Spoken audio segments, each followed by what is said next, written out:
What a way to start the show. Three smiling faces. It's here.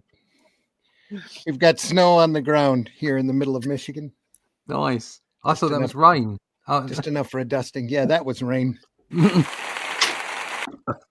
Definitely rain. That too. This is why StreamYard is so glitchy. They keep adding new bells and whistles, literally. Bells and whistles. Bells and whistles. Yeah. I got a drum. There we are. We don't even have to go brum cha anymore, do we? We got it for us. God, AI is just taking the world away from us. Here comes Mitch. Oh, Mitch. No. Mitch, happy to see you. Hello. Hey. The crowd always love Mitch. The audience loves you, Mitch. Come on in, everybody. We see you out there. Thanks for stopping by. It's Sunday Funnies. Sunday Funnies for the 9th of November. Yeah. So we're glad you're here. We've got some great stuff to look over. It will. Soon to be Christmas. Too soon. We're going to blink and it'll be Christmas. Hawn of Fear this morning, folks. Glad you're here. And we'll start with the opening.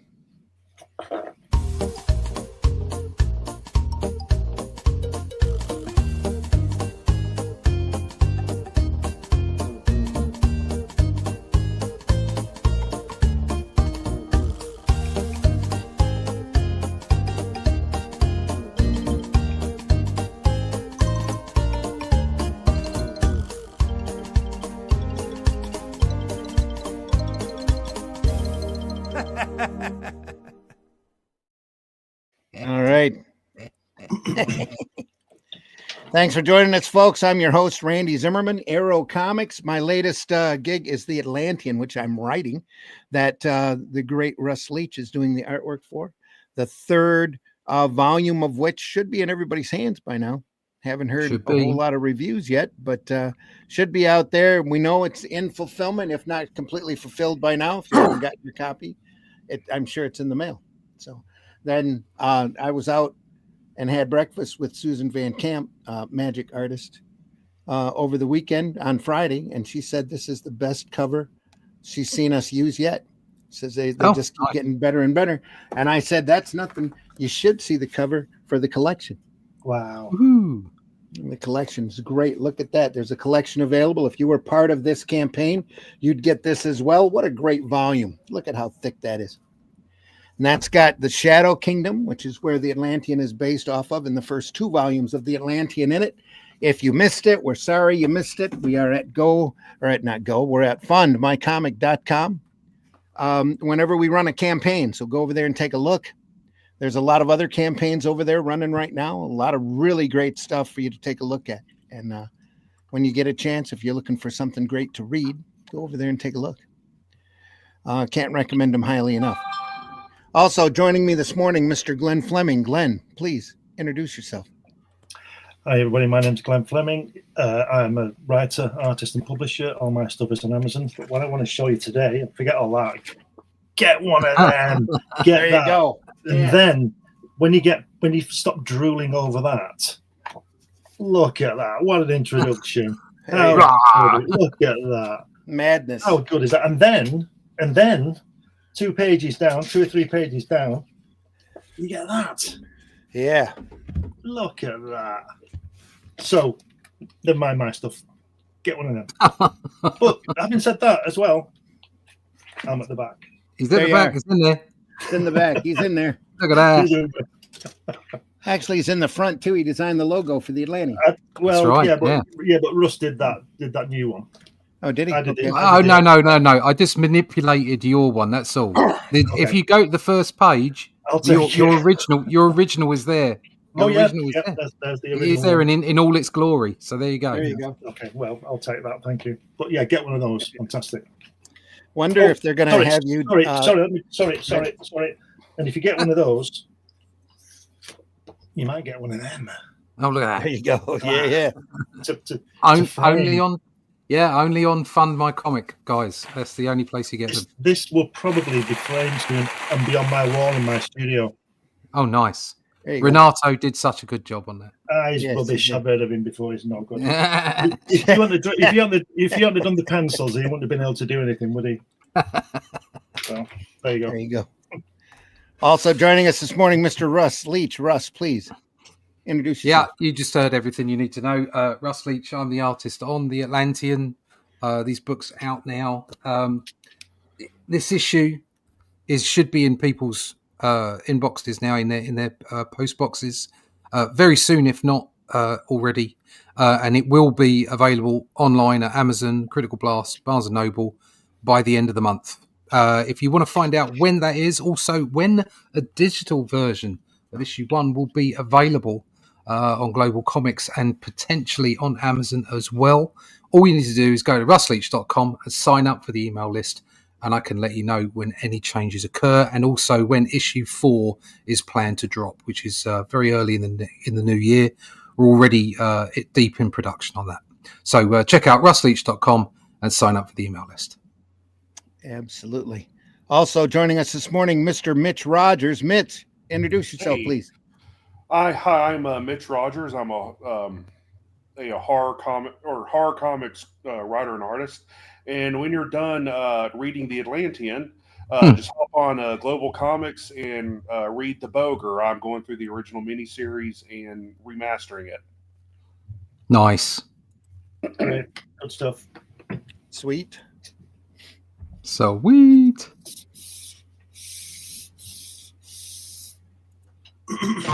Oh, boink.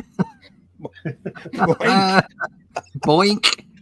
That's this thing now. He's just going to be.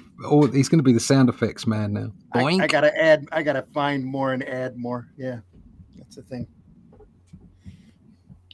We only have we don't even have a half a dozen here. Just about 5 or so of them. Anyway, Haunt of Fear. We are looking at the Russ Cockrum reprints, done in beautiful hardback. Look at that, about 6 issues of Haunt of Fear in every volume. Came in a handy slipcase. We are on volume 4. How many volumes? 5. Oh, right, okay. And they just get more crazy adult. Yeah, they just get crazy from here. So these are prior to the code. Not just that, but they're really the inspiration for a lot of the code. Right. Look at that double axe. I mean, you know you're in trouble there, don't you? Chop, chop. Yeah. Bill Gaines actually. I don't know if he had to or he did it voluntarily, but he actually spoke at the congressional hearings about comic books. Yeah, he volunteered to do that. Okay. But not until after all of the complaints had happened and everybody was saying how gory and adult the horror comics were. And he goes, "Oh, you want to see some gory adult stuff, do you? I can show you some gory adult stuff." Here we go. Have it. So EC Comics, the cool thing about EC Comics, they ran for a few years in the 50s as a new trend and a few different things. Bill Gaines ended up inheriting his dad's fortune, MC Gaines. His MC's fortune came from National Periodicals, his stake in National Periodicals, which spawned DC Comics. So his dad was right there with the creation of Superman and Wonder Woman, Batman as well. And the fortune he made off of that, he cashed in and started EC Comics, originally doing educational comics, picture stories from the Bible, a few auto repair manuals and stuff like that. And he was trying a few other comics as well. And then he ends up dying in a boating accident. His son, Bill Gaines, takes over the publishing house and decides he wants to do comics that he wants to read. So comics get more adult. The reading level on them grows immensely, and he tries a lot of different formats that become incredibly popular, like science fiction, crime, and horror, which helped spawn the Comic Code Authority as the adult-oriented subject matter came to the attention of so many parents. They started a wild rash of comic book burnings here in the late 40s, early 50s.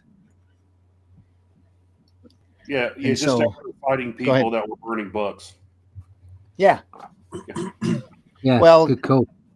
Comics were the number one blame at that point for juvenile delinquency. And Frederick Wortham had written a book that was a bestseller at the time called Seduction of the Innocent that pointed out all of these crazy things. Look, Batman and Robin, they have to be homosexuals.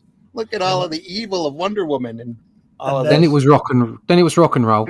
I was Then it gonna was say, cinema. yeah. And Yeah. then Elvis came along.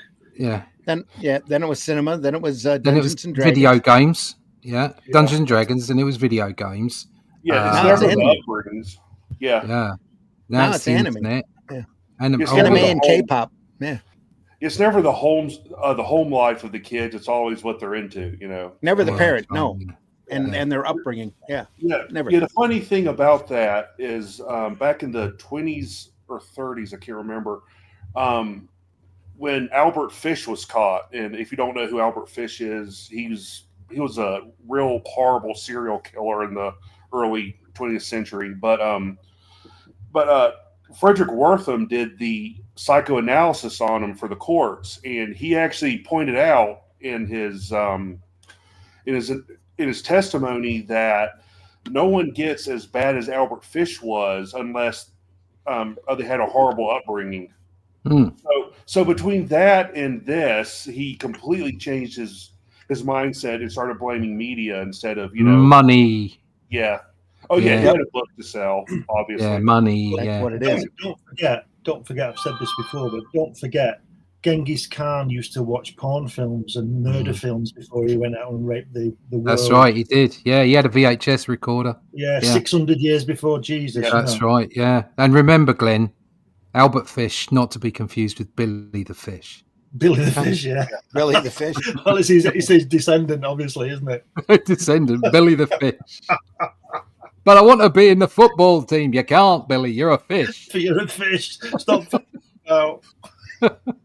I want to Did be he on go- the wing. Birds did he have go- wings, Billy, not fish. Did he go in goals? He he might could- have gone in goal. Yeah. Because I can see him flapping his tail and knocking the ball away. Billy, Billy, Billy. Sorry, Billy the Fish. bit of a British interlude there. Let's get rid of this haunter thing and get Billy the Fish on. Billy the Fish on it. Now that probably would get us taken down if we got on to some of the other stuff.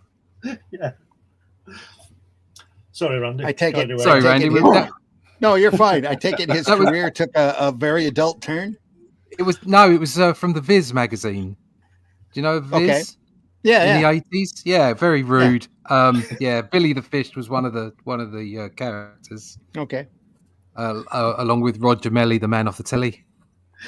Well, Viz Comics over here has grown a big reputation for manga.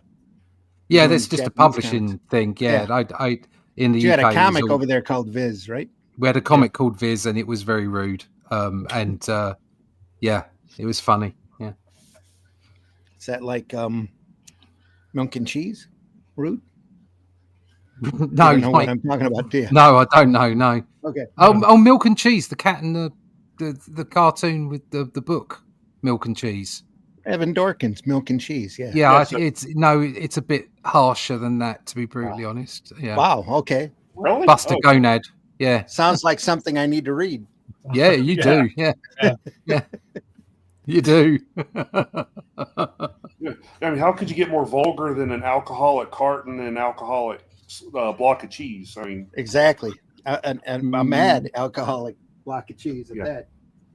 We are looking at Hana Fear number 19 for June 1952, I believe.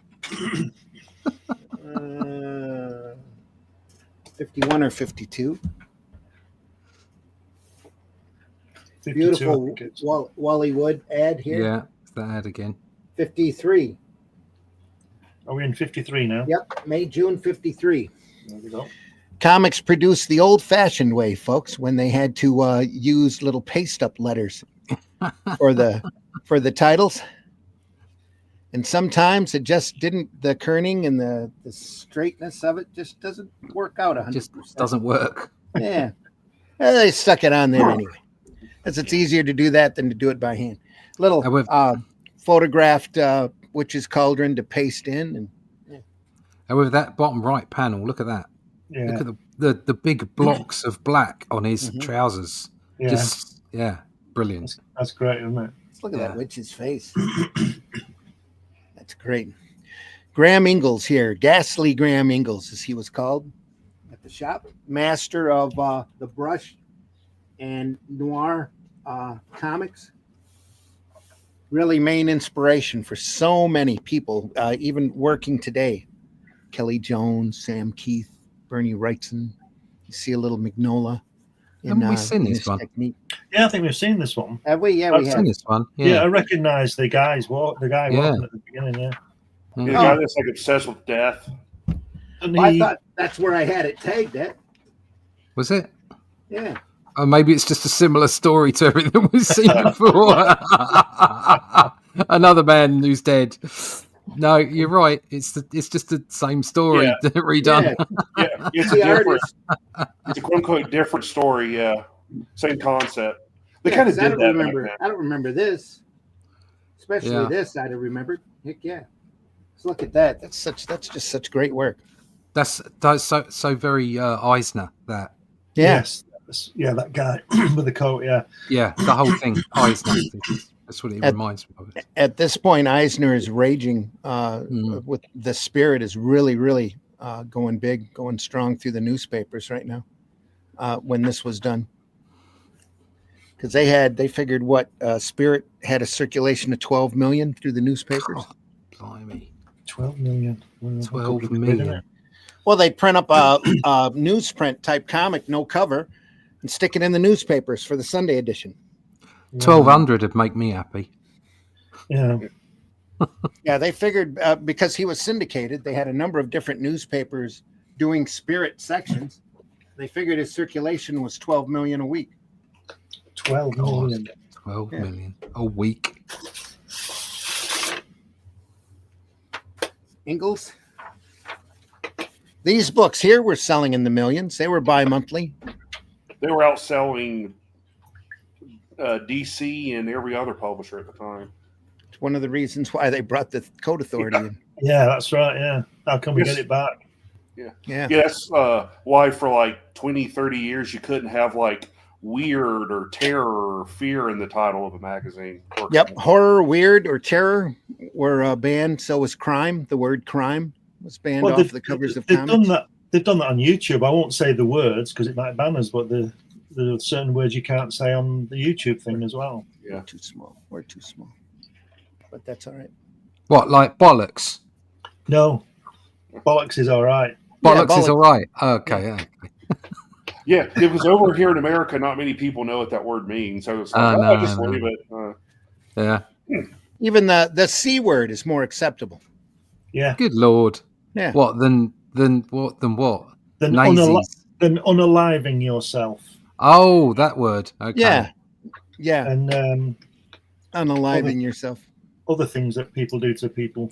Yeah, they started using. I think it's funny they started using the phrase "offed" again, like like he offed his girlfriend. It's like, what is this, a pulp story from the 30s? What the hell? Just walked up and pulled the switch down on her forehead. That's all. Or it's even further back. He oft walked this path. That's short for often. Yes. Yeah, this That's is OFT. OFFED. And the opposite of ond. Always used to make me laugh about the word pissed. That too. It was getting drunk in the UK. That's a whole different connotation over here. Yeah. Being angry, yeah. Yeah, it's best to be pissed off than to be pissed on. There you go. Yes. I'm sure there's plenty of that on YouTube as well. PBR in the house. Hey. Probably not that much on YouTube, but I understand OnlyFans is filled with that kind of stuff. OnlyFans. Filled to the brim with urine. And other things, apparently. And other fluids, yeah. Oh, dear. Morning, afternoon, everyone. Matt Black Gaming in the house. Says $12 million. $12 million. No, 12 million copies. It was actually free in the newspaper. If you subscribe to the newspaper, you got the Sunday comic section and you got a spirit section as well. If your newspaper had subscribed to that, I know. Would he have got locally any here- kind of money on a per copy basis? Yeah, Oh wow! Big time, yeah. yeah. Ah. That's why he kept it going from I think it was Yeah. 42 to 53 were the big Blimey. years. Every week there was a spirit section. Every spirit section had a 7-page spirit story in it. And when he was off fighting in World War II, he had a bunch of apprentices that came in, and just Wow. about all of the apprentices that was working out of his studio went on to do other just phenomenal things, like Lou Fine, Jack Cole come out of there. There's just a ton of people. I can't remember everybody, but Wow. just great stuff. He used to send scripts through the mail that they would do. His assistants would end up doing boob and buns, boom and bums. Boob. There, I said boob, it. Boob and buns, boob. bums. Aren't bums Funny. fannies in America? Yeah. Yeah, they can Yeah. be. Yeah. Mostly asses, but then those are donkeys. Right. Okay. You just go to a farmer, look at him, and go, "Nice ass." Yeah, He was lucky though, Will Eisner. Didn't go overseas, did he? He drew training comics. I'm not sure. Yeah, I'm not sure if he was stateside or not, but yeah, He he was. started PS magazine, I think it was called, and He he had instructional comics in there. Yeah. So they figured out early on that the kids in the war needed basic instruction that they weren't getting from their little guidebooks, but when they had Eisner go through and put them in comic book form, everybody read them. And they were still useless. He made a good industry out of that too. He got a lot of He really did. good government contracts during and after the war to do instructional comics for the troops. Yeah. It's very Good. ingenious of him. That's Good for him. yeah. That's really, I think, how he made a lot of his money, because he sure didn't make it off of comics. But the syndicated gig was a good gig there for a while. He was treated like a regular syndicated strip. So. Marvy in the house. Good morning. Good morning. So funny that here we can say anything, but in the U.S., I can't say the N word, the C word, the R word, the P word, the G word. In a couple of years, almost the entire alphabet. Yeah, there's a couple of N words you can't say. So, and an F word, a couple of F words, and who knows what. So, I always find it funny that when people say the N word, but we all know what it means, but we're not allowed to say it. It just seems a bit ridiculous, doesn't it? Because everybody knows what you mean anyway. You might as well just say it. It should just be removed from parlay. Nobody should say it because of the connotation it has. Just don't say it. Don't say the word. Just ignore it. Like the word doesn't exist. yeah. What word? You mean Exactly. nincompoop? Nincompoop. That's the word I Nincompoop. was thinking of. Yes, it's a ridiculous word from an old part of the world. Nincompoop. It's far too long for young people today. They can't do anything more than 3 syllables. 3, you're being generous. PBR says spaffon. Spaff. Spaff is a good word. Spaffon. That was fancy here in the States that happened between the 50s and the 80s that celebrated EC comics. All right. Okay. Spaffon. I think it came from one of the stories here. Somebody said it, or some alien uttered it, or something like that. I'm not quite sure where spaffon come from. Spaffon, I prefer. Yeah, when I was a kid in front of my parents, if I was cussing, I just say farfignugan for the F word. That Look how was you too turned long of a out. word too. Yeah. Look how you turned out. Yeah,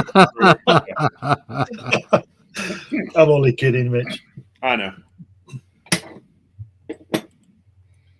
Anyway, meanwhile, back Sorry, that was late. at EC Studios, Probably should have run this one instead. running out of ink.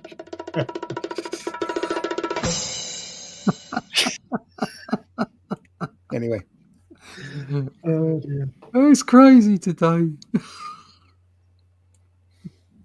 So we know everything goes better with bongos. Anyway, Yep. Chocolate, bacon, and bongos.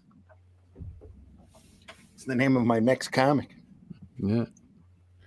On the right, or I'm sorry, the left-hand page, the middle section, the first panel, is that a hatched sky?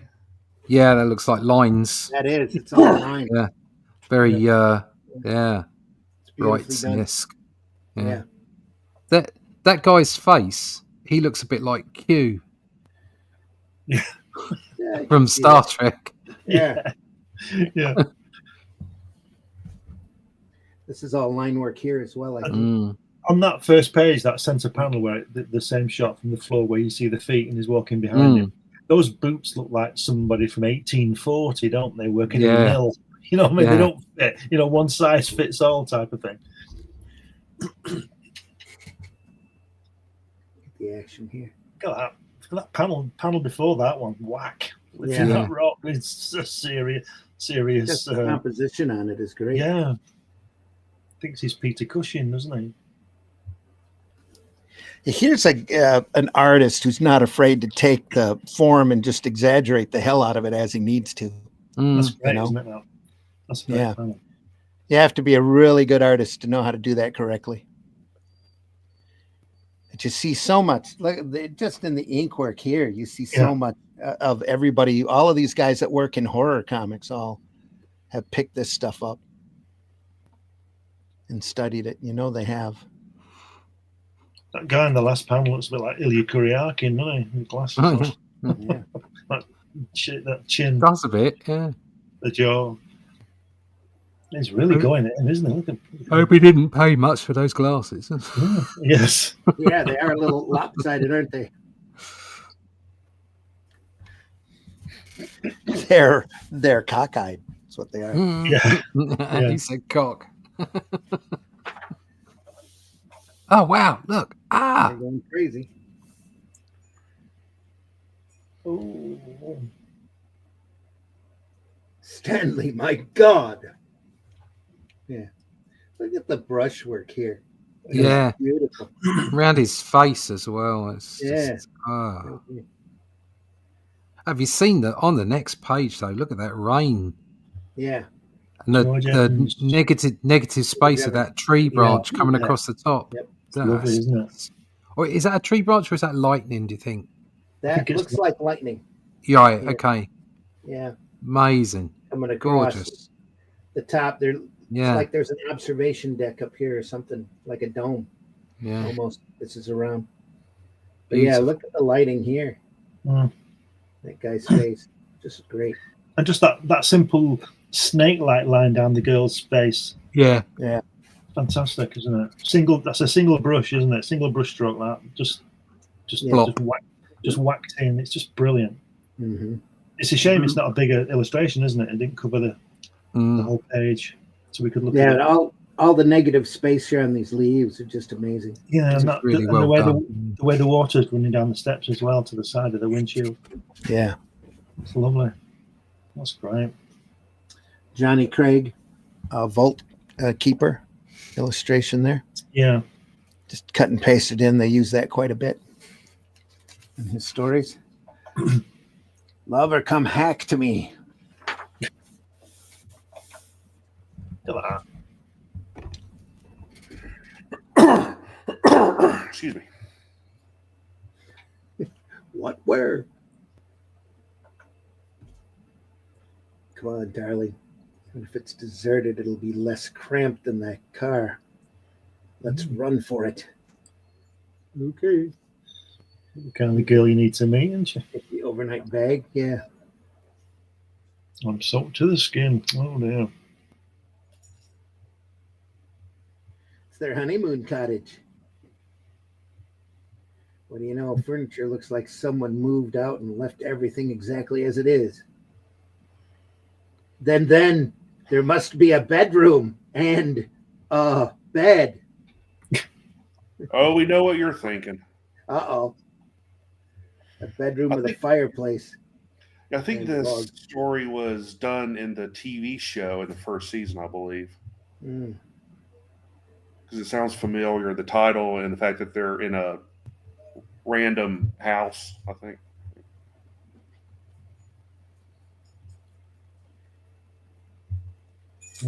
Are they stranded? Yeah, the car engine coughed and died. And the nervous staccato sound of the downpour on the roof seemed to increase in tempo. Keeley leaned forward, peering past the fogging windshield into the fluid blackness illuminated by the headlights. Beside him, Peggy, his bride of scarcely 2 hours, giggled. Anyway, yes, they're in a house. They weren't planning on staying at, but it's fully furnished. And it has a bedroom. Ready to hit the hay now? Mm.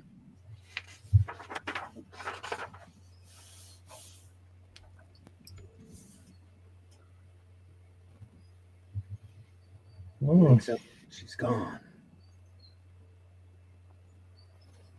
Wow. Wow. She's gone.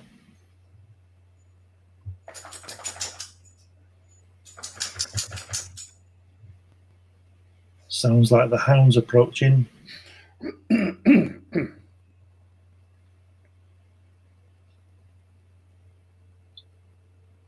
Frida and Alan Anderson were Peggy's parents.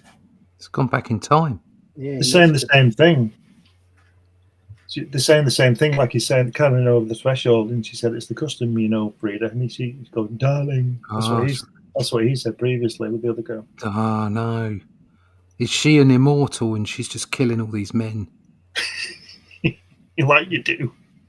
I think I might be right. It's witnessing Peggy's mother and father's wedding night. Wow.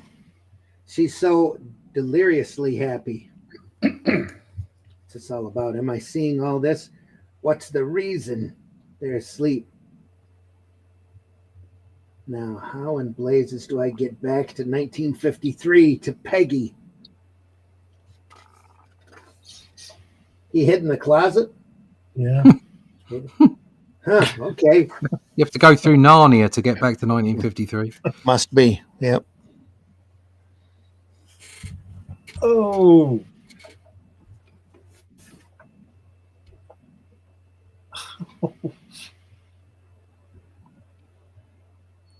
Oh, no, Peggy's mum must be Carrie's mum. Yeah, it looks like they're all just mad. Oh, fancy that. Like a whole line of women being psychotic. She chopped him up. That's very unusual, isn't it?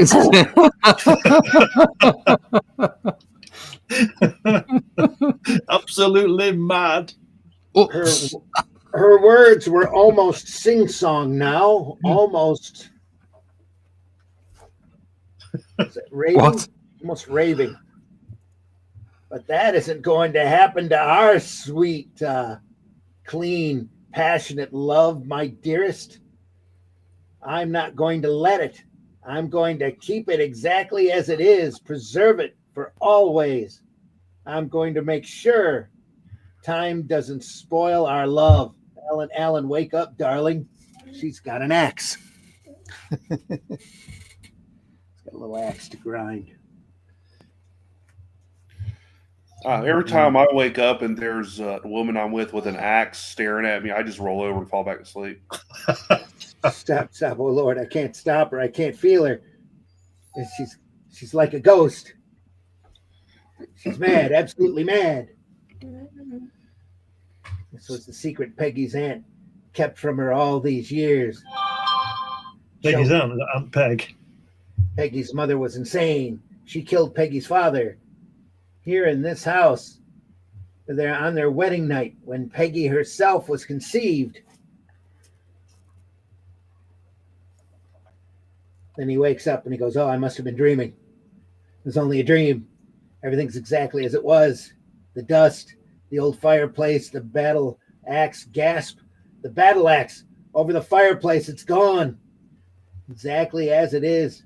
Preserve it for always. I'm going to make sure there doesn't time doesn't spoil our love, Charles. Charles, wake up, darling.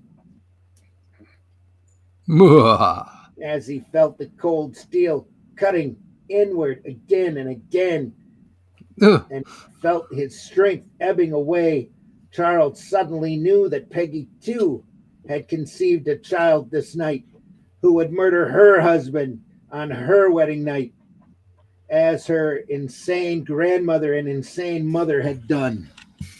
Oh, dear. Yeah. Talk about family tradition, eh, creeps? All you would-be grooms, take a lesson. Check the bride's background. It's better to have a battle axe for a mother-in-law than to have one for an undertaker. And now I'll turn this back to the cauldron crony, that bag of a hag, the old witch. Take it away, slop server. Slop server. Oh my God. Yeah. Meanwhile, the cops are. One of the cops is like, this one family, the husbands always die on the wedding night. Yeah. Another cop goes, it happens all the time. It's normal. Yeah, in the same house with an axe. Yeah.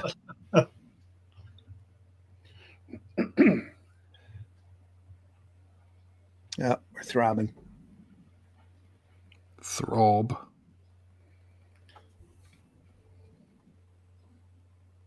There we go.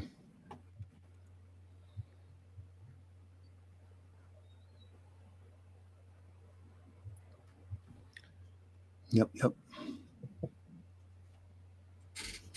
Your ad for Weird Fantasy, and then your photostated ad that's starting to run out of detail for picture stories from the Bible.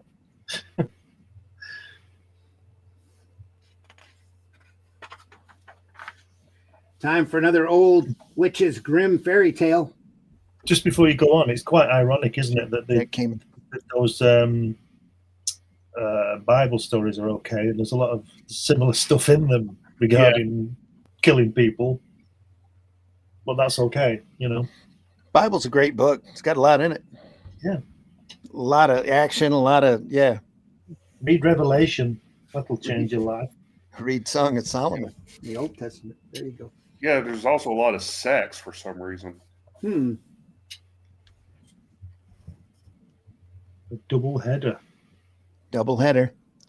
Very classic story. Jack Kamen. Yes. Looks like a Graham Ingalls witch here.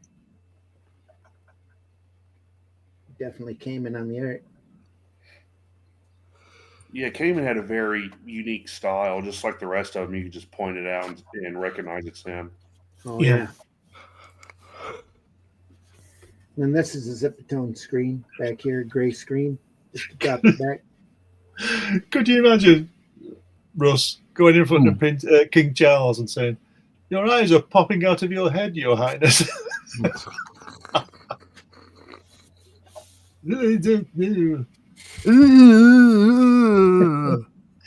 can't speak properly, can they? No, did he see him today? He didn't look very well, did he? Oh, I don't give a shit. To be frank, do you know what? As I've got older, I've come to terms with the fact that they do provide a service and they're part of the tradition, but purely from a perspective of a family that gets given stuff because they happen to be in the right place at the right times. Like, piss off. Yeah. No, it's all genetics.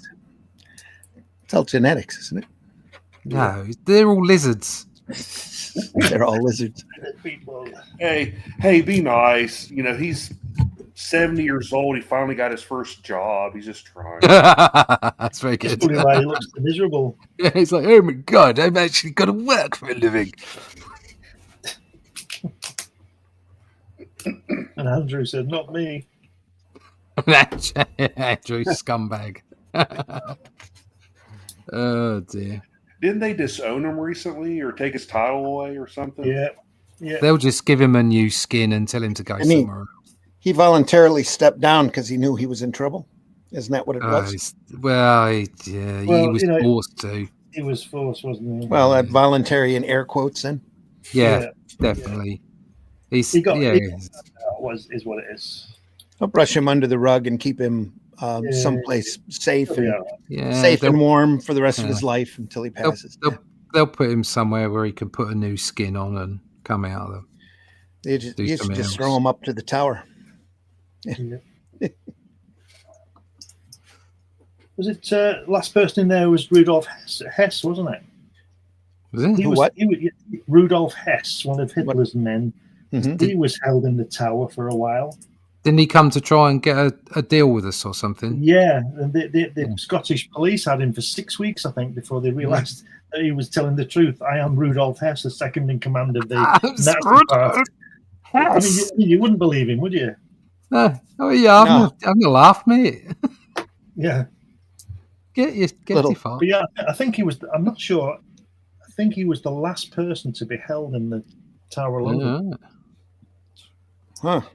Was he? What happened afterwards? Was he sent to Spandau or something like that? Yeah, he spent all his life in Spandau on his own. There was a big. Was it 80?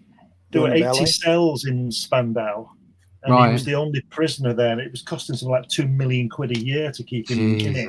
And he lived till he was about 90 or something. Should have just shipped him off to Argentina like the rest of them. Yeah, that's where everyone else went.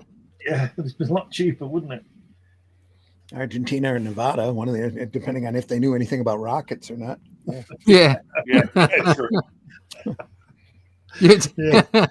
What's that? You're a Nazi? You've been fighting against the free world for the last 5 years. Do you know anything about rockets? You're in. You're in. Yeah, either it was Nevada or Moscow. Moscow got a lot of them too. How do you feel about sunburn? Yeah. Have you seen that photograph of Von Braun with his cohorts? There's a photograph of him. You think he was like the person behind the whole missile thing. Well, he was like the face because he was handsome. Yeah. There's a photograph of him, and there's about 300 people in this photograph. All of them with lederhosen on. Yeah. Have you seen that picture of Hitler with his lederhosen that he had banned? No. There's a picture of him before the war leaning against a tree with his full lederhosen clipped off. He had it banned because Churchill was ridiculing him in the papers with it. Do you think I look good in my lederhosen?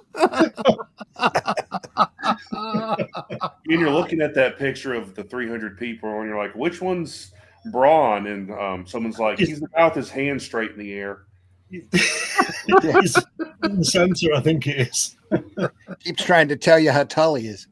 We've actually got a comment about artwork in the chat. We have a chat? Wait a minute. We have a chat. Just before you start the chat, that's that joke that you were saying about. There's a photograph of Hitler with his arm up in the air, and it's saying he's speaking to the troops, and he says, "And watch out for the snow in Stalingrad, boys. It gets this deep." Yeah. That explains why the Yanks misspelled words like color and aluminium. Yeah. Aluminum. Yeah. This is lovely artwork, by the way. Yes, it's beautiful. Oh yeah, there is a comic book we're looking at. Yeah. Floating heads. Anyway. Yeah, but wow, they've even got panel there where Vinnie Coletta's bit on ink. Isn't that fantastic? Let's save time. I'm sure it's there for mood. Considering how detailed everything else is. Folds on Jack Kamen, doesn't it? Lovely folds on clothes. Yeah, beautiful. It's got a weight to it. I mean, that's impressive. Look, that one where you've got the silhouettes, and he's got the hanging drapes behind. Yeah. You can't even see the bottom of the drapes, and yet they look like they have weight. Yeah, that's just amazing. Cool. PBR says Spafon means good lord in Alien in EC Comics. Spafon. I totally believe that. Matt Black says that sounded like the Pearl and Dean. That's how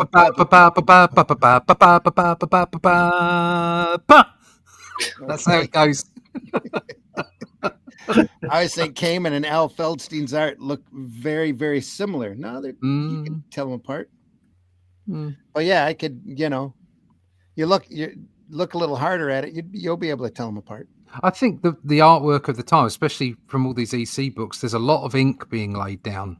Oh yeah. They're two up, so there's great brushwork and detail. So they all have that same feel of quality.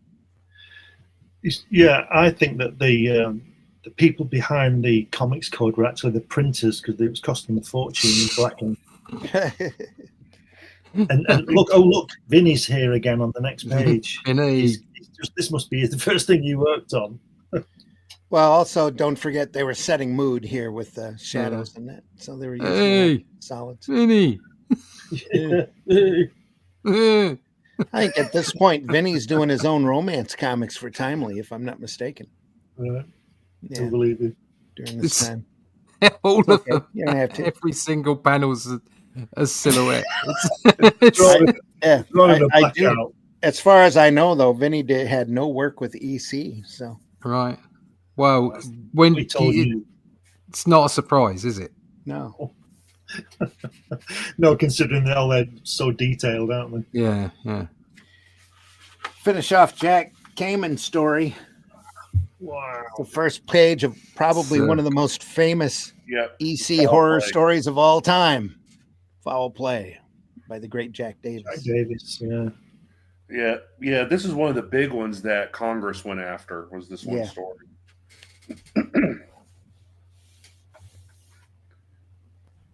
Why has he killed them? Why has he had the heads off?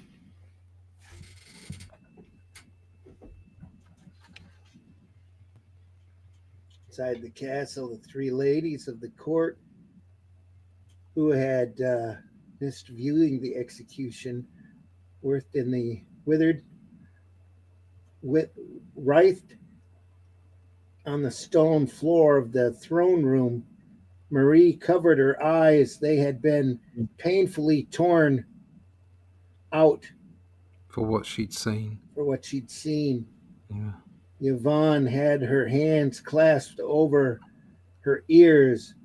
The king had burned them off with a red-hot poker for what she'd heard. And Bazette clutched at her bleeding mouth.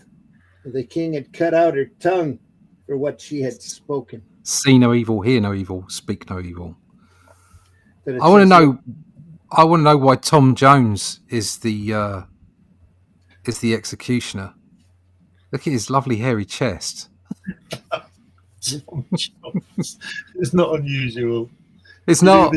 Do this every day. It's not unusual.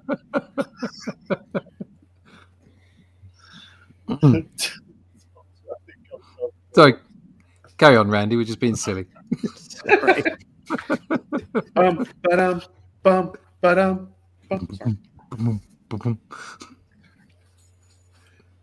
Doctor, I think I'm a pair of curtains. Come on, pull yourself together.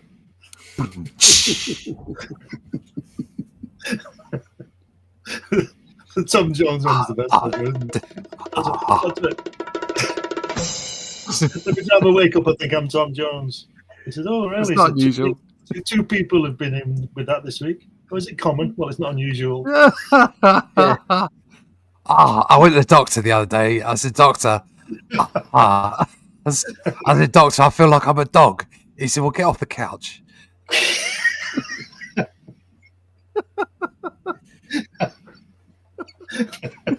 Sorry, everyone. The Brits have taken over today.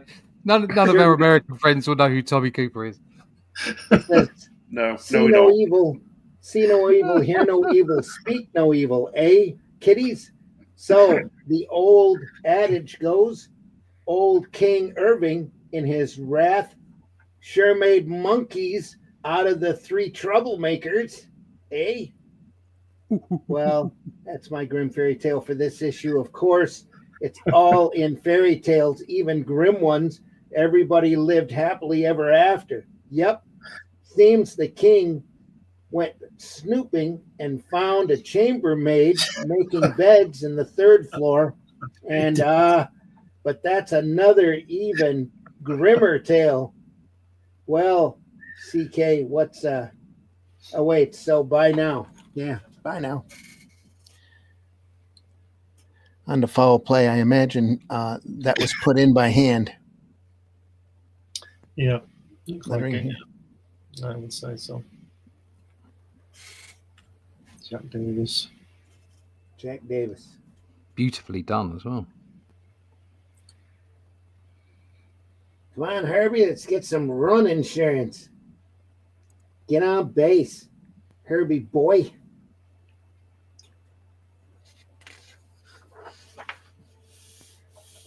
Yeah, baseball.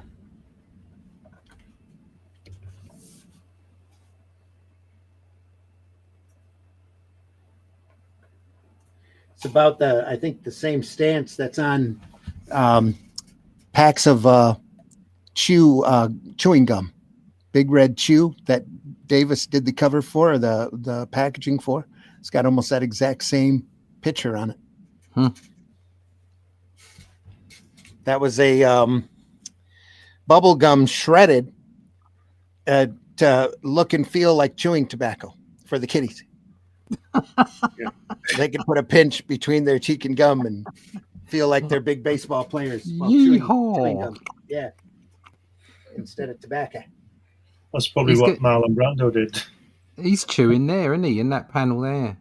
First panel, second row, panel 3 on the right hand page. Well, yeah.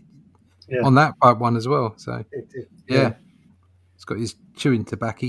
They all got chaw. Yeah. These are lovely pages. King. These look like they could be out of Mad magazine. Oh yeah. So the expression, over expression on that hand there on the bottom left, and everything's lovely. And the way the picture is bent right over, it's just fabulous. Yeah, it's great. Look at the knuckles. Yeah. Sliding in. All of this is great. Just fantastic stuff. Look at this guy. Oh. What's the matter, Jerry? Oh, nothing.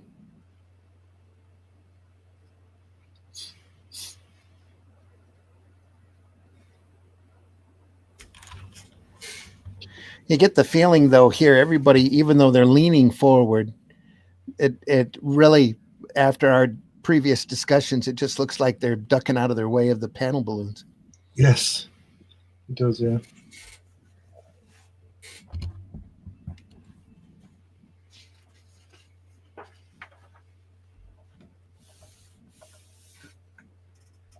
A lot of zip here, pushing and pulling on the uniforms here. He's dead.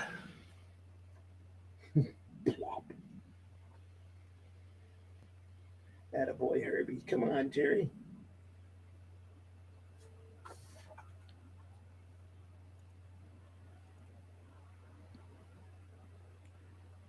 Wasn't his heart, guys. Jerry was poisoned. This is murder. What? Sure, Doc? Positive. He died from a quick-acting poison, which once it enters your bloodstream, kills you within 15 minutes. Yes, that would be quick acting. And he knew that without a blood test. That's amazing. Look how big that hand is. Yeah.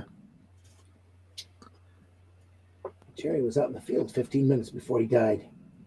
Sure, he. Good Lord. Good Lord.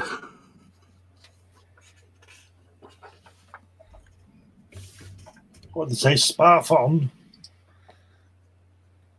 No spuff on. Yeah, good Lord. Just, yeah, good Lord. Just chopped up.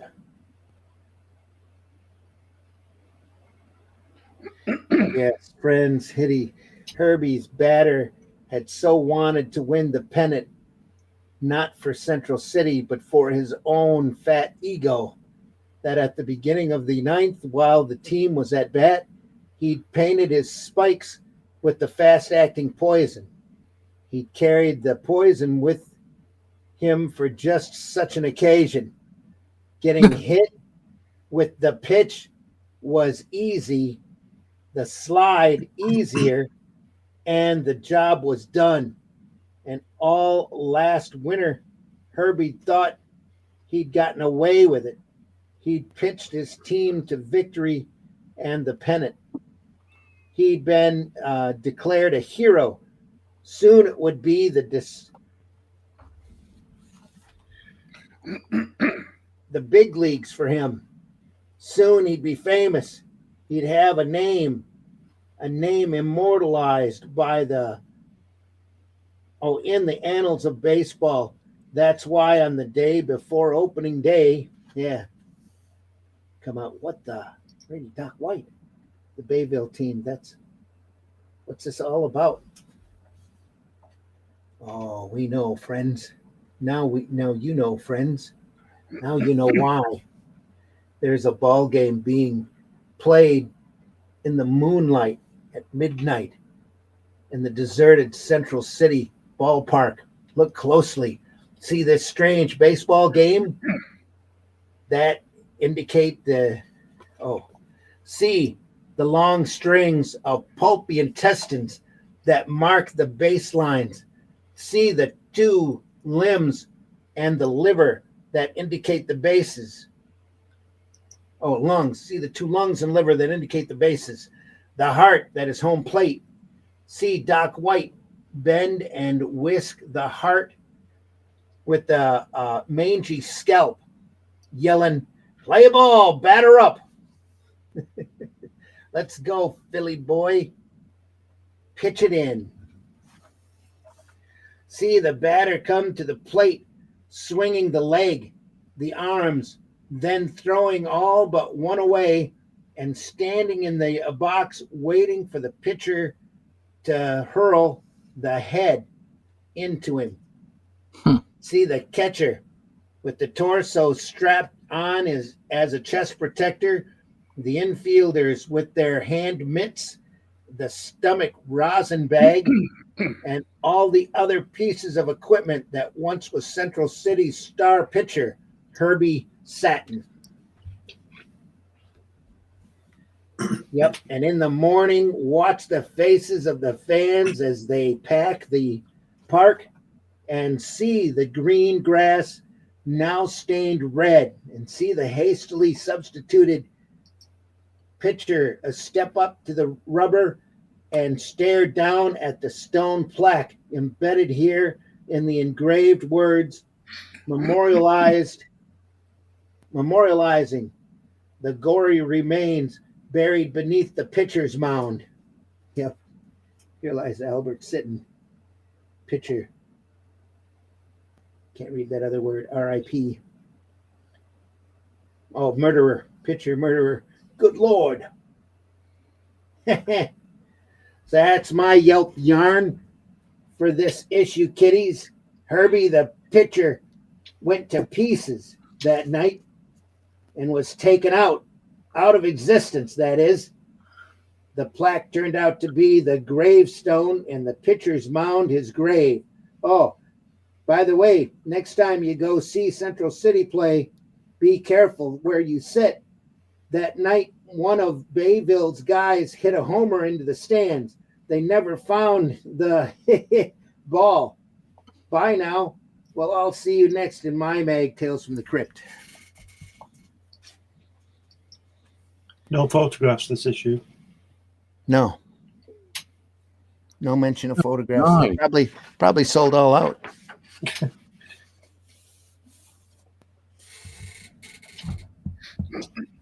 Well, that's a great cover. Yeah, that's what I was thinking. Yeah. Is it Ingalls again? Yeah, it's ghastly, isn't it? Yeah. Look at that axe. You don't see it to start with, and then just brilliant. And the staircase, just gorgeous. The way it's rendered. Yeah. But look at the colouring as well. The way they somebody's dropped the green in it as well. Look at that. Yeah. Wow. Awesome. That's a cover. So good, aren't they? And that's not a cover you see every day. When it comes to the EC books, they don't use that as an example very often.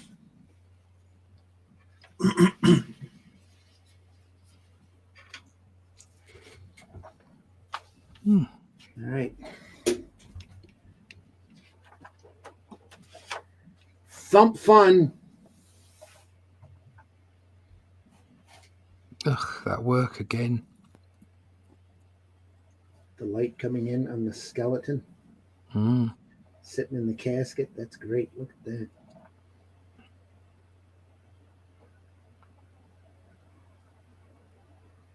This guy's name is Marvin, the killer.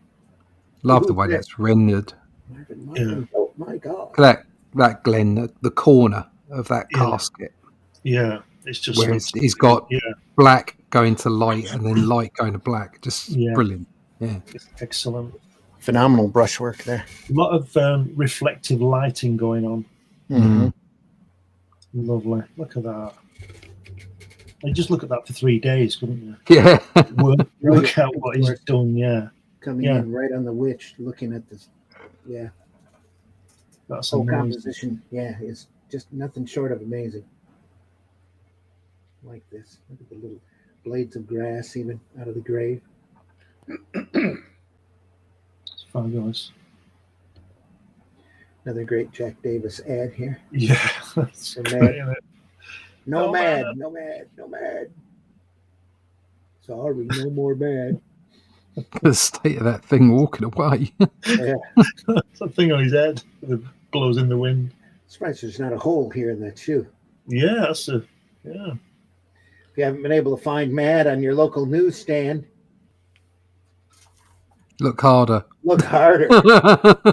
Maybe at the bottom of the pile. Or B, ask your dealer to send threatening letters to his wholesaler demanding Mad. Or C, send the attached subscription coupon, which gets you 60 cents worth of comic books for 75 cents. Bargain. Or D, give up the whole business and spend your time on something worthwhile. That's the way to do it. But what are you doing buying this crap? It was such good. It was so good. The humor, the writing, everything about it. Not afraid for self-demeaning humor. No. A real sense of humor. Send us 75 cents. We'll send you 60 cents worth of comics. Yeah. There you go. Sounds like this reminded me of that girl on that YouTube. I don't know if you've seen her. She's a bit thick, and her boyfriend orders. Said, "I'm ordering pizza," and she says, "Well, I only want mine cut into 8 pieces instead of 12 because I can't eat 12."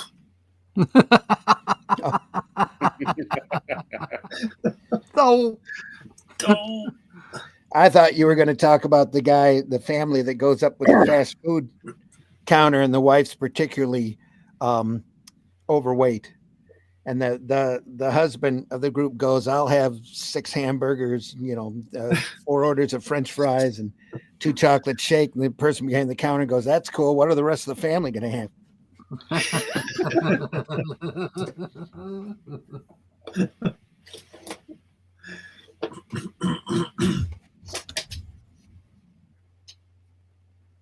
Ghastly again. Little signature down on the bottom. Little no outline here needed. No outline needed. Just the lines. Yeah.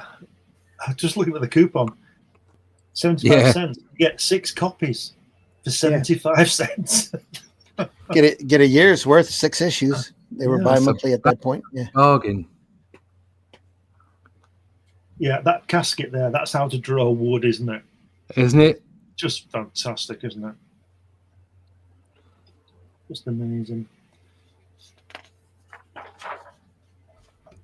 Oh dear, look at that. I got one in the neck. Oh my God. Come and see what I've done.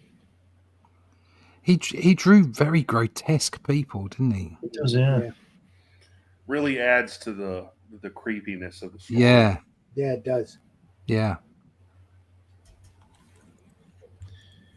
It's with a lot of the EC material. You get the right artist on the right genre at the right time. They just kick the walls out with it. It's like Wally Wood on the science fiction stuff and Jack Davis on the humor stuff. Bill Elder, especially on the mad stuff. Yeah. Yeah. Ghastly was made for this stuff. Ingalls his style is just made for it. Cayman's too. That's why they put him on the fairy tale stuff.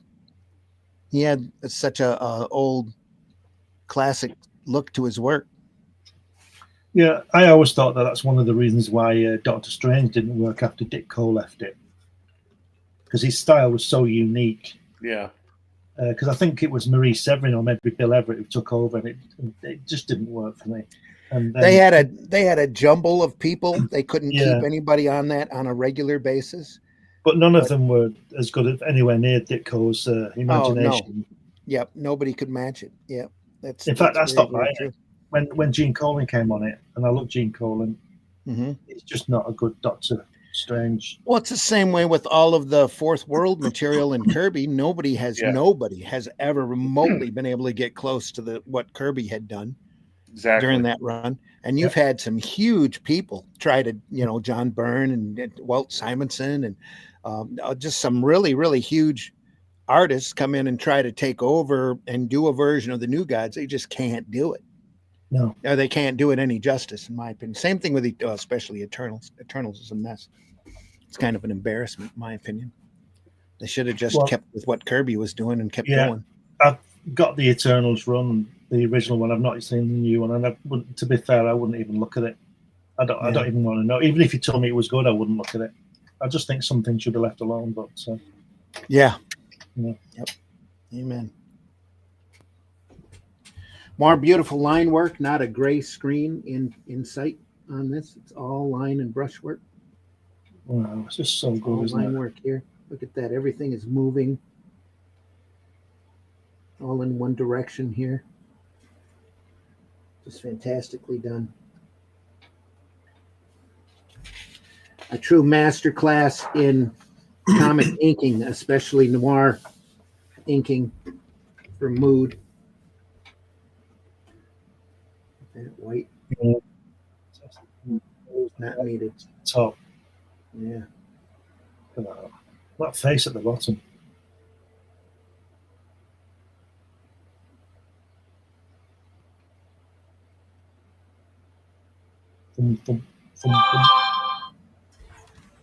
Yeah, it's like the reworking of Telltale Heart.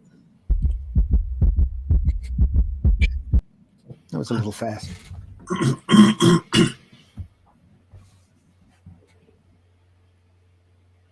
Come here, thump. Thump. I'll find you. Won't get away. That look of fear. Like the beating of a human heart.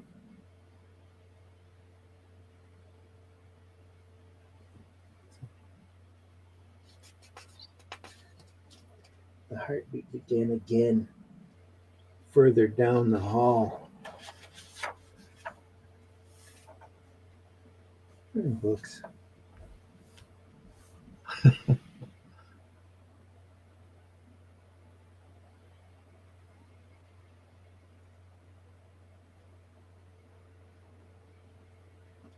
This ties back into the Telltale Heart. Yeah. Of course, I remember, the tale by Poe. With the murderer who buried his victim beneath the floorboards. I'd almost forgotten. He read aloud, half laughing, half crying. There's nothing to wash out. Look at that wash tub. Yeah. What a great angle as well. Yeah. To get everything in. No stain. Yeah. No stain of any kind, no blood. Spot. Whatever. I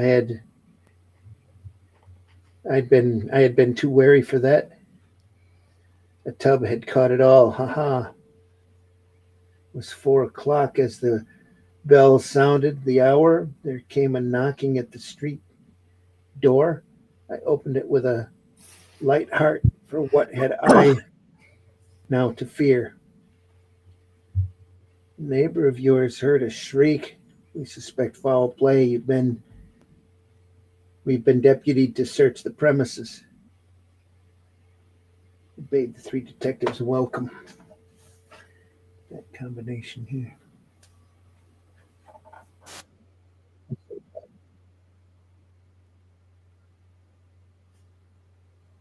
Kept hearing that heart. Here, beating of his hideous heart.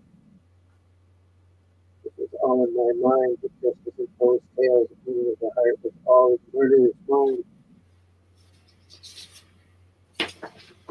Let's get a knocking on the door. Oh, that's Poe. Story here retold. Then he does get a knocking on the door.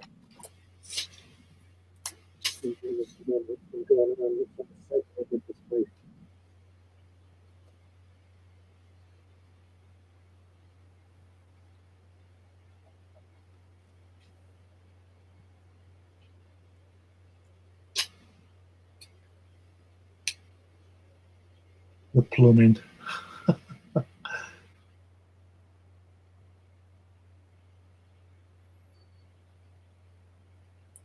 Oh no.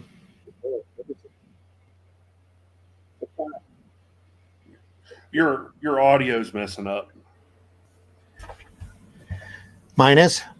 Yeah. I might have just been too far away from the microphone. Is it better now? Yeah. Okay. Yeah, that's just me.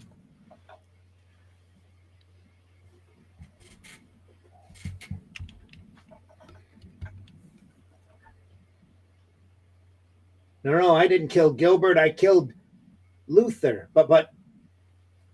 Oh. So you killed Luther too, eh? Okay. Where'd you put his body?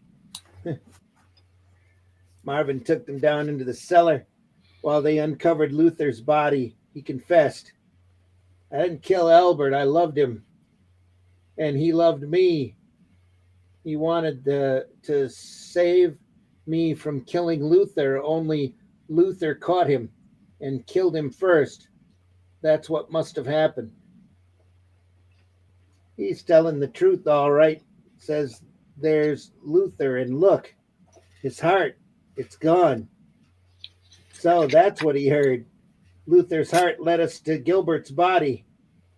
And Marvin was so shocked at seeing it, he confessed to murdering Luther. Let's go, Mr. Courtney. So that's my yarn. Boils and goils and ghouls. Boils and ghouls. Marvin really did hear Luther's heartbeat. After all, it wasn't in his mind like in the Poe story. Incidentally, you may be wondering why the 3 detectives popped by the house that morning. No, it wasn't like in the Poe story either. A neighbor didn't hear shrieks. The Dicks were just trying to sell the Courtneys 3 tickets to the local policeman's ball.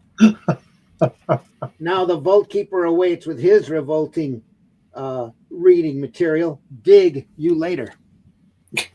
So see, it's not just like the Poe story. It's just a little like the Poe story. Yeah. It's different, see? It's the same but different. Vault Keeper's EC Classic. Go back to the past, back 3.5 years to the very first issue of my rag, The Vault of Horror, and the return again to this EC Classic, Terror Train. Yeah. Apparently they were short a story. I bet they were, yeah.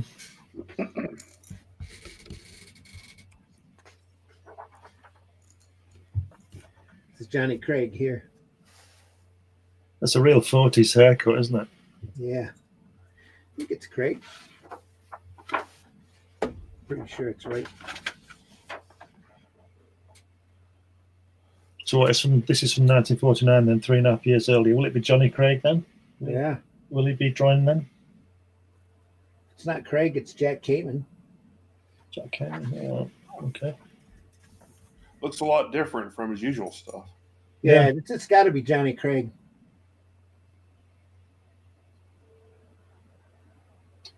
Yeah, the Vault Keeper looked like a Johnny Craig drawing, but this looks a lot different. Yeah. Yeah, he might have just done the first panel and they just, reprinted Craig's original story after. Maybe, yeah. Gasp Ralph.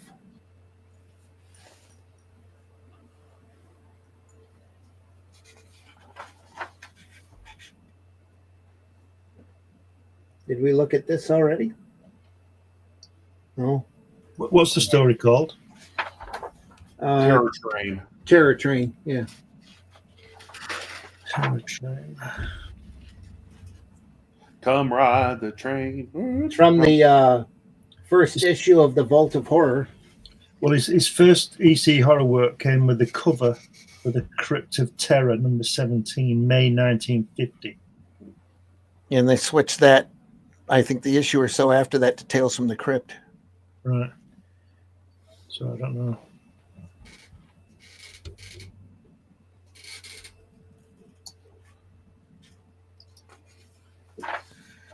I'm sure this looked like Craig's stuff. That's my story. Perhaps you'd like to come and visit me sometime again.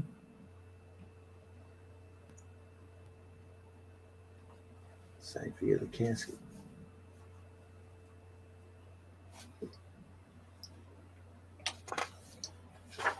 Right before the middle.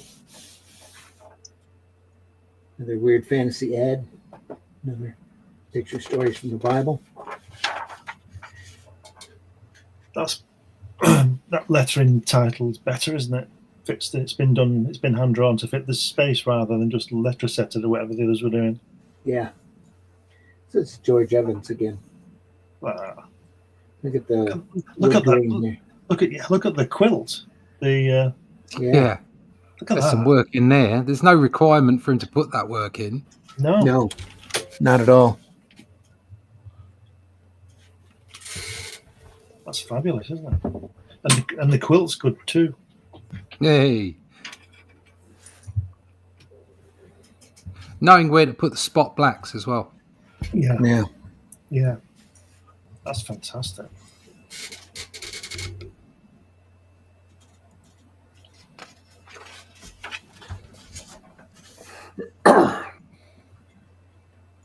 That light source.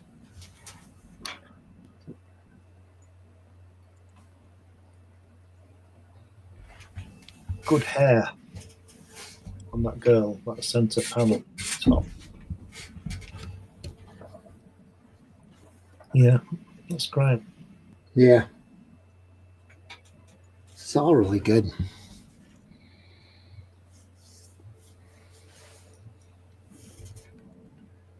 The widow knows. Widow.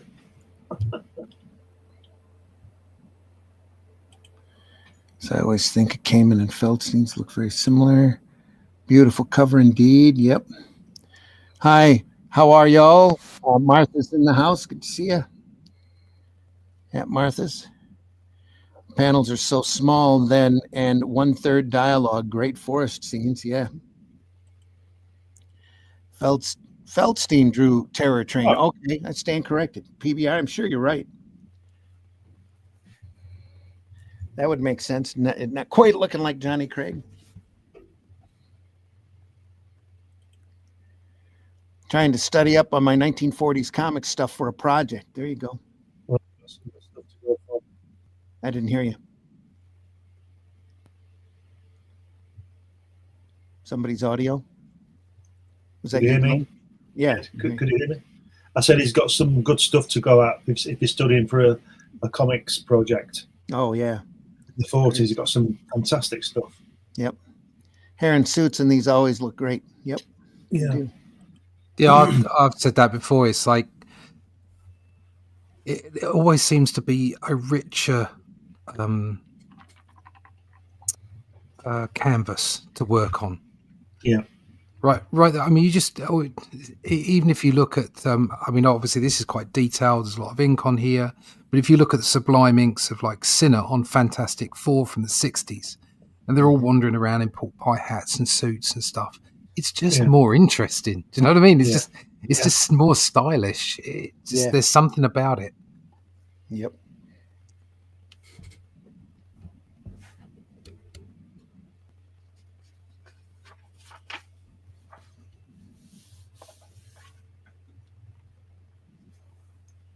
Lots of talking heads and shoulders.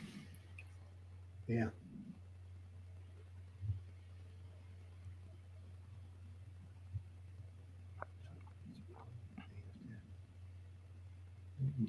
The vampire.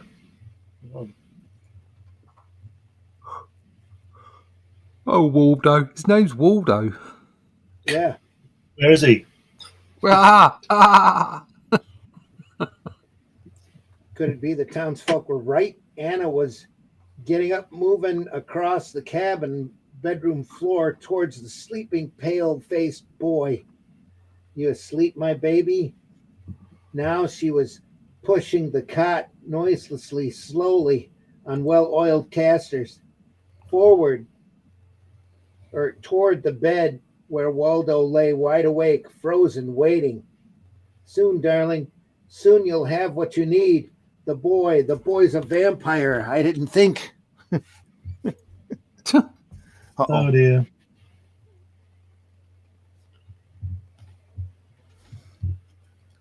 Well, quick, stab him in the heart with a stake and see if he's a vampire. Yeah.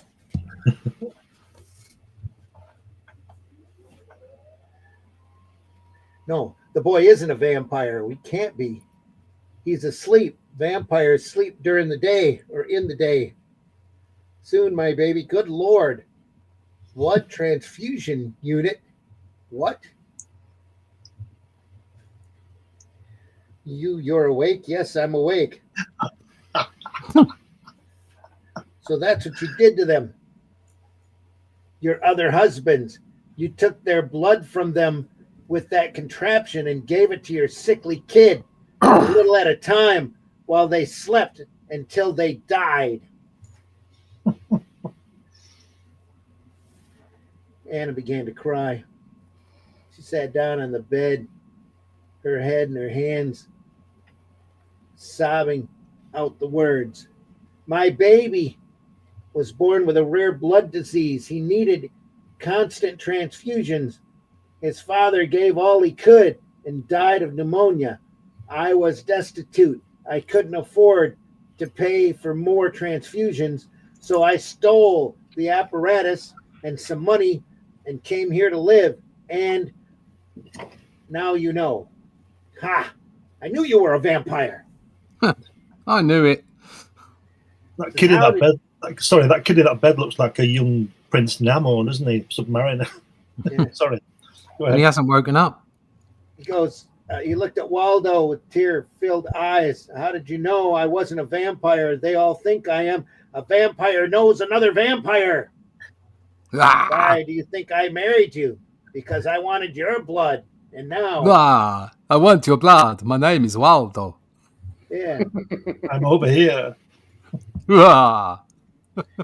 And so we leave Anna screaming as Waldo sucks her blood and ends our little tale.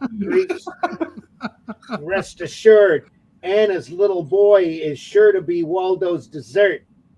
What little there is, of course. And now, for your last horror helping, here's the Crypt Keeper.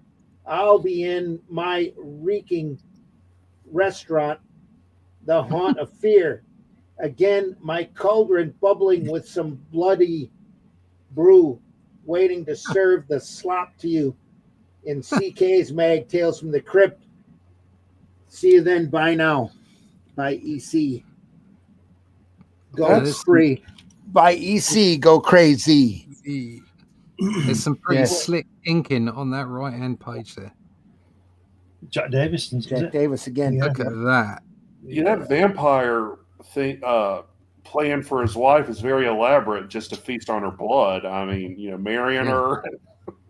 Yeah, Well, just take her out on a date, buy a dinner. You don't have to go the whole hog. he just likes a bit of a challenge, And if he sucks the baby's blood dry, doesn't he get that disease?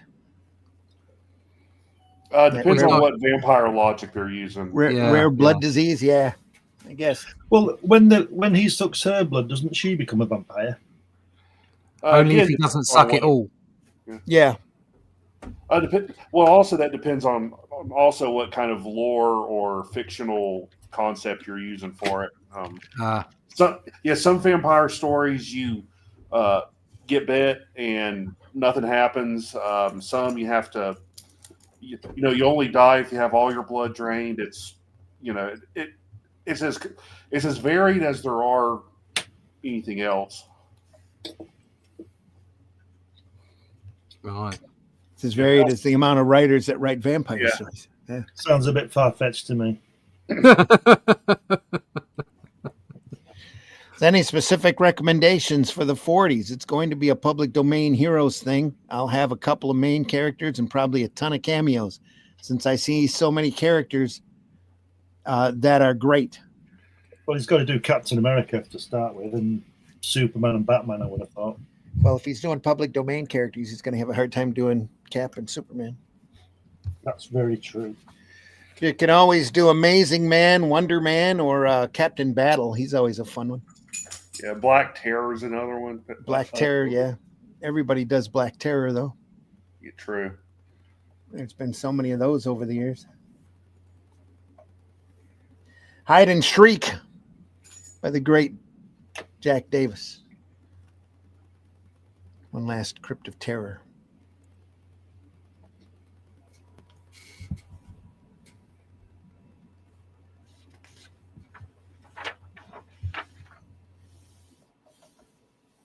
That face.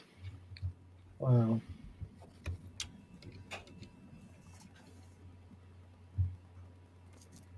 Looks a little like David Niven.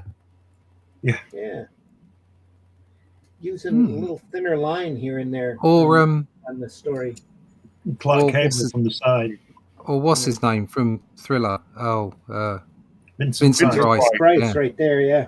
Yeah. Could be Vincent Price real easy.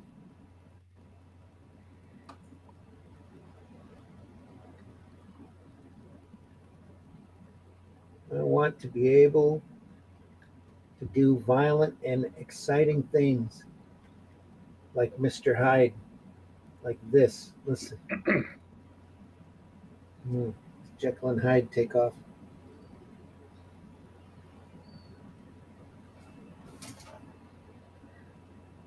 What happened at that bottom left panel with his face? Has he got a mask on or something? Here? The other side. Yeah. Has he got a mask? No. That one. Look at the lines on his face, the creases on his face. It's like it goes over his nose. It does. Like he's got a hood on or something. Yeah, I don't think it's over here too, or almost up to his eyes. Yeah. I think it's just wrinkle here as well. Yeah. So they go right up. He looks like him there, yeah. His eyebrow up in the air. Degenerate into a Mr. Hyde. Yeah. Yeah, that is what I want. And you do it? Yeah. I want a little bit of Poland and a little bit of France. To be able to do violent and exciting things like Mr. Hyde, like this. No, not this. Just suddenly it's va.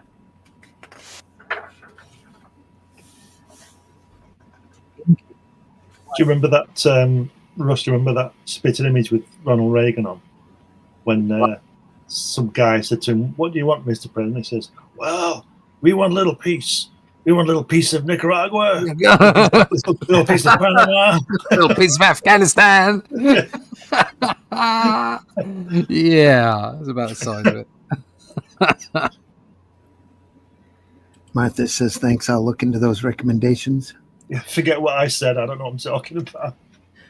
I don't know if you're aware of this, Martha's, but if you go over to comicbookplus.com, that's all one word, comicbookplus.com, there is a listing over there of public domain heroes There you go. that are officially in the public domain.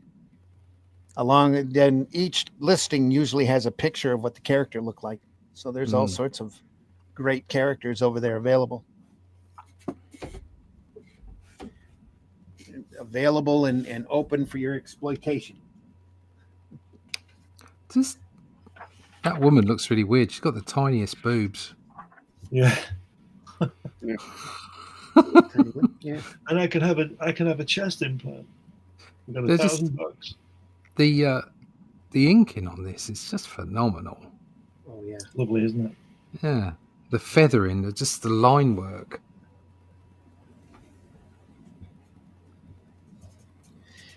Yeah, I think he's using a little thinner line than he normally does. Yeah. Because it looks very fine. Some nice gray tone to it. I like the guy with the bald head. I like the shadow on his on his head. That's what I was thinking. All the shimmer. Yeah. Yeah. It's fantastic. Me too. Look at that. The hair there. Yeah. Beautifully done. I think she's a bit drunk there. That looks like a drunk kiss to me. Oh, I love you. Yeah, that line across his nose is back in the first panel. Yeah. That might be a scar. Like, I think this might be current day, and the rest he's of remembering. Because it's all got the curly. It's all curved, isn't it? I think he's got a mask on his head, top of his head. There's a mask. I don't know. Those lines there over his face, I reckon he's adamant. Stand and deliver. Stand and deliver. Do, do, do. Yeah, you can see he's remembering because all the panel outlines, they're all fluffy. Yeah, they're kind of balloony looking. Yeah, it's all memory. He's recalling what's happened previously. With him and an Argentinian scientist. Mm.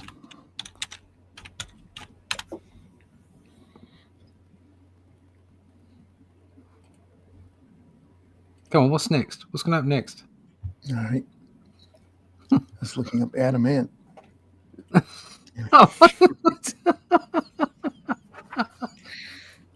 Oh dear. Something else we inadvertently gave the world.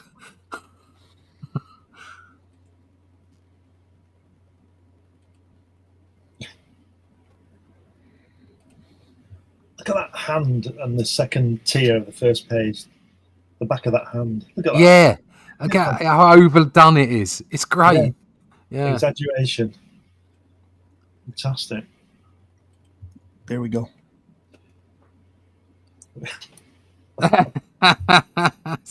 Adamant. Adamant.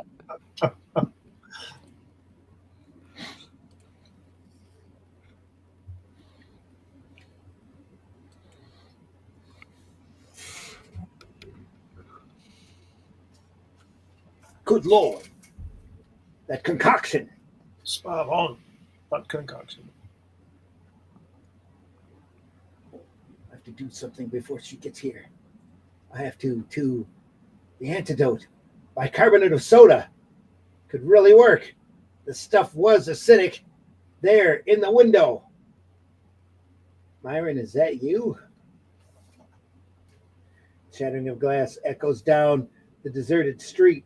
Myron reaches in, snatching a box of bicarbonate from the drugstore window. It collapses in his hand. Phony. The box is a phony, a fraud. Just like her. Just like me and her. She got me into this. Myron.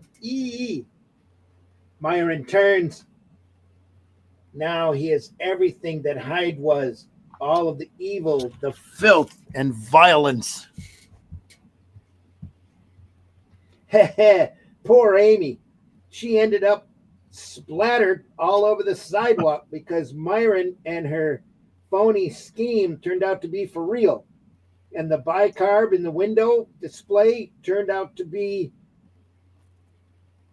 for phony. I'm sure there's a moral there here somewhere, but I'm too lazy to figure it out. No matter. Well, I'll see you next time in my mag, Tales from the Crypt. Till then, kiddies, stay in the sun and tan your hide. God. Hideous. So stand and delivery means, oh, okay, hands up. This is a stick up. And that's it for this issue. Yeah. It's another cover you don't see every day. Look at that. Again, look at the edge on that wheel, Glenn. Yeah. What's this? And the shadow underneath him. Yeah. Cobblestones here. I like the way he's placed it to me in London with St. Paul's in the distance. Yeah. And the old street light. The lighting in there, that's just phenomenal. That is again, it's reflective light and it's bouncing up off the floor. Yeah. Look at that right wheel. Yeah. And I'll tell you something he's done as well. You'll know this, but I'll say it. He's done the lines on the wheels differently, because if they all went the same way, that would denote speed. Yeah. So he's changed it. That's fantastic. That's incredible. But that reflective lighting is brilliant. Like on that staircase as well, So bloody good. Mm-hmm. Absolutely. And the lovely sky. Look at the dull yellow in the sky. Yeah. The blue to yellow. That's fantastic. Did we establish it was Marie Severin coloring these? Yeah. Well, there you go. I'm not surprised. Well, they were trying to make them look like the originals. So. Oh, she's recolored it. Yeah, she recolored it. Oh, well, there you go. Bloody genius, that woman. Yeah, and that shadow, the way she's done it in that light purple as well. Mm-hmm. Yeah, everything. Just nailed it. Beautiful touches. The graduated tone here on the pillar. Yeah. As well. Yeah. Beautiful. Fantastic. Folks, we'll look at Haunt of Fear next Sunday, number 21. Yeah, sure. Just about finish off the 4th volume. Yeah. Then we'll either do the 5th or go on to something else. So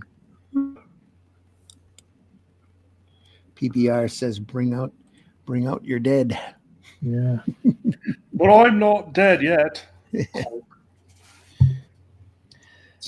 More Haunt of Fear next Sunday, folks. Go ahead. You were saying something, Glenn? I'm just going to say that the barrow that he's got the body in there, it's great because it's all rickety and rackety. It's not all even, and you can hear it clumping down the cobbles, can't you? Oh yeah. And it's all shaky and falling apart and everything. The way the struts bend out and everything, it's just amazing. Yeah. It's just all the adjunct of the angles and everything just makes it creepy. Yeah. Mm-hmm. They just knew how to draw creepy, didn't they? Yeah. Oh yeah. That's wonderful. Truly his gift there, Ingalls. Yeah. To be able to create that mood and do that. Even the comic book work is amazing. Artistry of it is amazing. I just want to know whether Marie was like, want you to colour this. Oh, okay, I'll just go and hide for an hour. But I bet she didn't. I bet she just did it because she was so good. Probably, yeah. I would imagine so. Fantastic. All right. More Haunt of Fear next week, folks. Yeah. Too good to stop.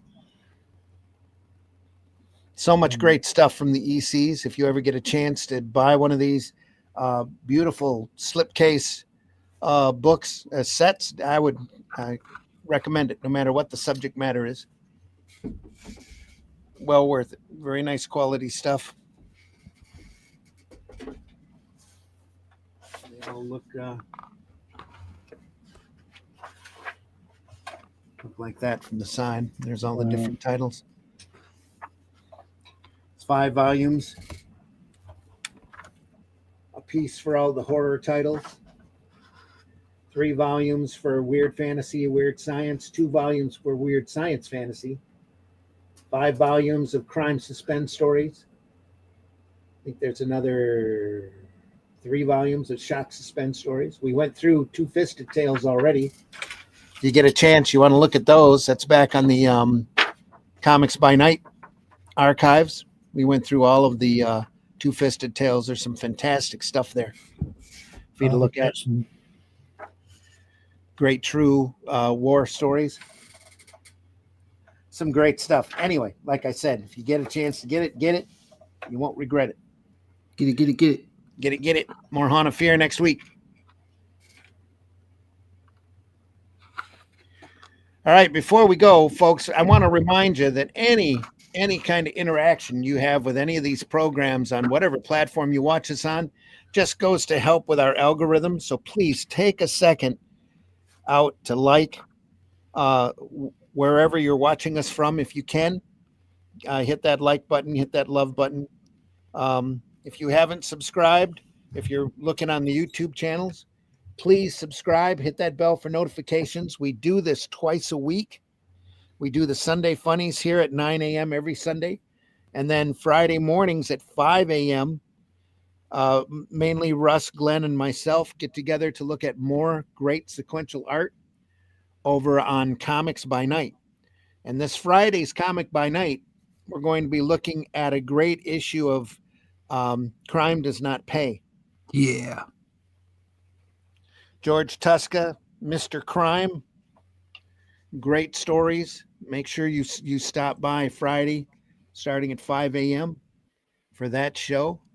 Next Sunday, we'll be back here for more Haunt of Fear. Next week's shows will be pre-recorded, so the chat won't be live, but the shows will be. I mean, they'll be pre-recorded, but they'll be new and original, and there for your viewing habits. We are archived over at the Comic Book Black Belt YouTube channel, the Randy Zim YouTube channel, and the Indie Comics Network YouTube channel. And again, wherever you watch this from, go over and subscribe. Subscribe to all 3 if you can. Subscribe to Comic Book Black Belt, please, because I'm that close to 1,000. And I know it doesn't make any difference, but it would be nice to hit that number. There you go. Yep. Mitch, tell folks how they can find you. Well, you can find me at Linktree/Celtic Cross Studios, where you find my website, which is CelticCrossComics.com. You can also find my webcomics at Global Comics and Tapas. You find the Boger there, which I'm, like I said earlier, I'm remastering, and I'm going to do a crowdfunding campaign for the collection with extra material once it's all done. Issue 3 is taking me a little bit because there's a lot of stuff that kind of needs to be redone. And if you also, if you like twisted anthology style horror, I also have an issue of the Flesh and Blood collection that I put up last Friday on Global Comics. So go there and read it. And if you like it, like and subscribe. There you go. Russ, please tell folks how they can find you. Yeah, you can find me over at russleach.com. Sign up for the email list. If you like sorcery or just, Savage Sword of Conan from the 70s, you like that kind of stuff, this is the kind of stuff you can pick up. Fantastic. There you go. That's what's going on in the book. You get a nice bit of booby. There you go. Do you like stories about gladiators? Yeah. Do you like stories about gladiators? Have you ever been inside a Turkish prison? So if you like all that kind of stuff and Sword and Sorcery, Conan, all that kind of gear, then you want to get hold of this book. It's going to be available online through normal retail outlets at the end of this month. So make sure you get your copy by going to russleach.com, signing up for the email list there. I can keep you up to date. Don't shove loads of emails in your inbox, just when things happen, and you can keep up to date there. So it's russleach.com, sign up for the email list. We're looking to do classic sword and sorcery here, folks. And if you enjoy that genre, you will love the Atlantean. That's our whole objective. And if you enjoy the Atlantean, make sure you tell your friends. So coming soon to Russia. Coming soon to Russia, yes, we've signed the contract with a Russian publisher. We're already in Denmark and Brazil, so we're widening our scope. And once we get to the omnibus, which will be volume 1, which will be the first 6 issues, I'd quite like to take it to France and actually get another publisher to produce it over there. So we'll see what happens. But certainly for the moment, join us on the journey.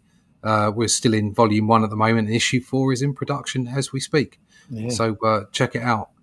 Yeah, we had on the subject of we do this for the love of it. I saw a very kind review. It was nicely done, but they did sort of say, I wonder if there's some kind of sort of jumping on the bandwagon with Conan being so popular at the moment.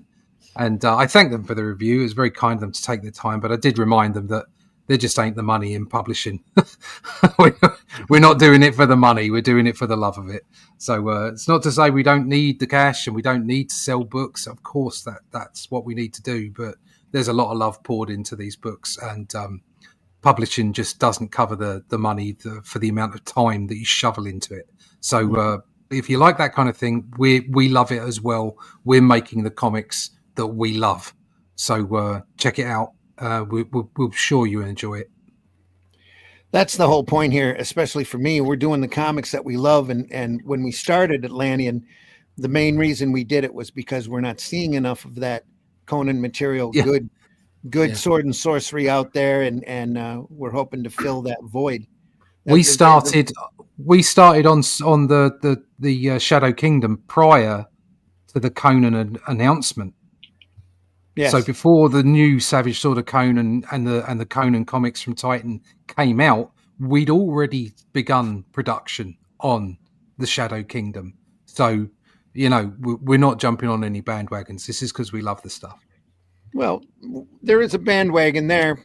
There's definitely a wagon in 4.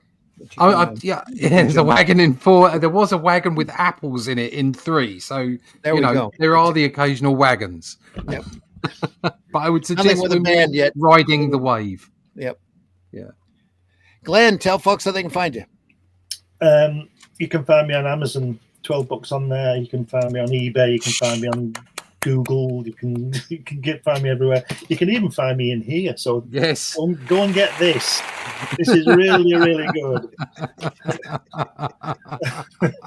But if you Google my name, I'm sure something will come up. I'm just not quite sure what it'll say. I'd say that, but I'd hate to think what would pop up. Google my name and just filter out the OnlyFans links. All of the stuff I'm yeah, exactly. All the fanfic, all the stuff I'm particularly shameful for, I did under an assumed name anyway. Get that. Non-deplumes do come in handy, folks. Anyway, I'm Randy Zimmerman. I've been your host. You can find my work over at the Atlantean. We're having so much fun. I'm writing it. Russ is drawing it. It's I think it's some of the best stuff, if not the best stuff we've ever done. So very proud of every volume that comes out. Everyone is has got our sweat equity into it. Like Russ said, more than what we're getting back for it. And we're very, very happy to bring that to you. And we hope you get a chance to see a copy and enjoy it. So Barnes & Noble, Amazon, anywhere you can order, the Ingram ordering system. And if you pay attention to fundmycomic.com, you can get right in on the ground floor on our next volume. So, and the volumes that we do for the campaigns are slightly different from the volumes that you get from the other book distributors. So you want to get the campaign volumes if you can. Yeah. Again, deeply appreciate everybody being here. Hit that like button, folks. Come on. And so happy you're here. So glad you stopped by. Please, if you read, if you love this art form, tell people you love this art form. There's too much negativity and trolling going on out there on them antisocial platforms. Don't be afraid to tell folks what great comics you enjoy and what great comics you love, and can't recommend all that stuff to others. We're hitting the holiday season. Comics, graphic novels make great holiday gifts. very accessible, depending upon the property that you get in on. And there's so many great reprint collections out there right now. I can't, again, the DC Finest collection, you can't go wrong with ordering a volume of that right now off of Amazon or from your local retailer. If it's DC Finest on it, there's all of that stuff's just top notch, the best of their best. And it's amazing to see them reprinting it to start with, the material that they're doing. And it's great to see out there for other people to find and enjoy. My personal favorites are the Plastic Man reprint book and the Legion of Superheroes book. I can't, again, I tell folks, if you want to read some good comics, there you go. All of those early Cockrum Legion of Superheroes, you get to see so much of the influence that turned into the new X-Men. That it's amazing to sit there and read that. And the stories are phenomenal anyway. So the Legion stories are very lighthearted, fun reading, just great classical stuff. Anyway, that's my recommendations for today. Stop by on Friday. See us 5 a.m. on Friday as we go through an issue of Crime Does Not Pay. See you back here next Sunday at 9 a.m. to go through more Haunt of Fear.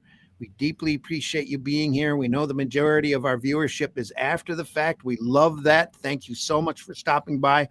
Make sure you leave a comment. Make sure you hit that like button. Any kind of interaction goes to help us help this channel grow. So, and if there's anything out there that you want us to cover or take a look at, please leave a suggestion in whatever comment section that you can find, whatever platform. We will see it. And we will definitely take it under consideration. We deeply appreciate you being here. Thanks so much again. If you enjoyed this program, tell your friends. See ya. All right. Take care, everybody. See you soon. That's Vidania. We are out of here. Oh, there's an Appalachian word of the day. Okay. Is there? We don't know, Randy. Hi, y'all. It's time for Appalachian Word of the Day. The word of the day is annihilator.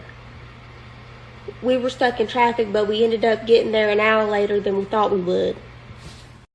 Joke's on you, bitch. I love this shit. Oh, that didn't go through. Let's try this one.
Sorry, sir. It's just a difference of opinion got out of hand.